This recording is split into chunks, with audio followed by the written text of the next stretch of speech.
कुछ दिन पहले ही हमने आजादी का अमृत महोत्सव मनाया। इन 75 सालों में देश में काफी कुछ बदलाव हुए, लेकिन राजनीति नहीं बदली। वोट बैंक की राजनीति ने इतना अंधा कर दिया कि हम सुरक्षा को लेकर भी आंख मूंद लेते हैं। देश के कई इलाके ऐसे हैं जो आज सुरक्षा की दृष्टि से खतरा बन सकते हैं। फिलहाल हम बात कर रहे हैं बिहार के सीमांचल की। सीमांचल आज ऐसे संकट की तरफ मुंह बाए खड़ा है जिसकी तरफ किसी का ध्यान नहीं है, और ऐसा भी नहीं है कि इसकी जानकारी किसी को नहीं है, लेकिन इस पर कभी बात नहीं हुई। बिहार के 7 जिले नेपाल सीमा से लगते हैं। इनमें मेधापुरा, कटिहार, सहरसा, किशनगंज, अररिया, सुपौल और पूर्णिया है। इन जिलों में पिछले कुछ वर्षों में जनसांख्यिकी दृष्टि से एक अलग तरह का बदलाव देखने को मिला है। ये बदलाव भारत की अंतर्राष्ट्रीय सीमा पर अवैध गतिविधियों को पुख्ता करता है। इन आंकड़ों को देखिए। सीमांचल के इन 7 जिलों में हिंदू और मुस्लिम की बढ़ती आबादी से आप समझ सकते हैं सीमा पर कितनी अवैध गतिविधियां चल रही है। ये आंकड़े 1971 से 2011 के बीच के हैं। भारत सरकार की जनगणना के आंकड़े से पता चलता है कि 1971 से 2011 तक बिहार में 198.71% जनसंख्या वृद्धि हुई है। आंकड़े से यह भी पता चलता है कि इन 5 दशकों में हिंदू आबादी की वृद्धि 185.9% और मुस्लिम आबादी की वृद्धि 273.81% थी। यह चिंता की बात है कि विशेषज्ञों और सुरक्षा एजेंसियों को संदेह है कि इनमें से अधिकतर लोग भारतीय मुसलमान नहीं है, बल्कि बांग्लादेशी है और संभवतः रोहिंग्या भी है।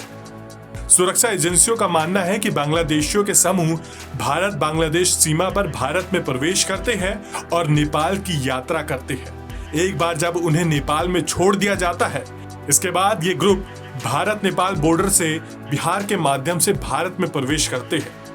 आप इन बिंदुओं से समझ सकते हैं। बांग्लादेशी रोहिंग्या नेपाल बॉर्डर से भारत में प्रवेश करते हैं, भारत की तरफ से दी गई यात्रा सुविधा का दुरुपयोग करते हैं।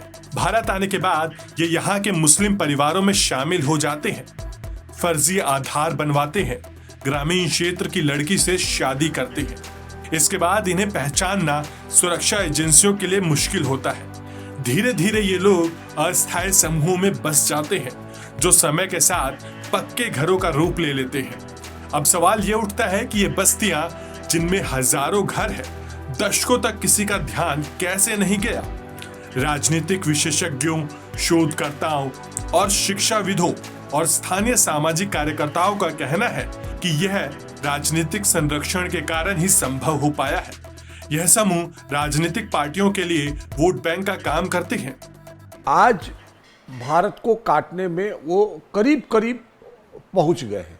जैसे अगर आप देखेंगे, ये जो 7 सिस्टर जिसको सर्जिल इमाम ने बोला था कि हम काट देंगे, चिकन नेक कहा जाता है किशनगंज को, ये गला दबा देंगे तो भूटान और 7 राज्य उधर के जो आसाम, अरुणाचल, नागालैंड, मणिपुर, त्रिपुरा, मिजोरम, मेघालय है, वो भारत से कट जाएंगे। तो इसको काटने के लिए किशनगंज मुस्लिम बहुल था, लेकिन प्रॉपर किशनगंज जहाँ से रेल लाइन पहुँच रही है, ये 1961 तक बहुमत में था। वहाँ अचानक जनसंख्या भेजी गई। ये बैठ करके बांग्लादेश, देखिए मैं मानता हूँ कि पाकिस्तान की तुलना में, पाकिस्तान से तो आतंकवादी आते हैं, लेकिन ये डेमोग्राफिक चेंज करने के लिए ये हमारे लिए दुश्मन नंबर 1 है बांग्लादेश।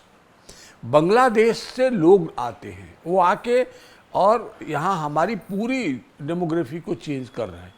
तो 2 प्रखंड थे जहाँ हिंदू बहुमत थे, उसमें प्रॉपर किशनगंज था जहाँ से रेलवे लाइन पास कर रहा है। अब वो मुस्लिम बहुल कर दिया उन लोगों ने अचानक। यानी देश भर में 4% से लेकर 4.5% तक का मुस्लिम ग्रोथ हुआ है आज़ादी के बाद से।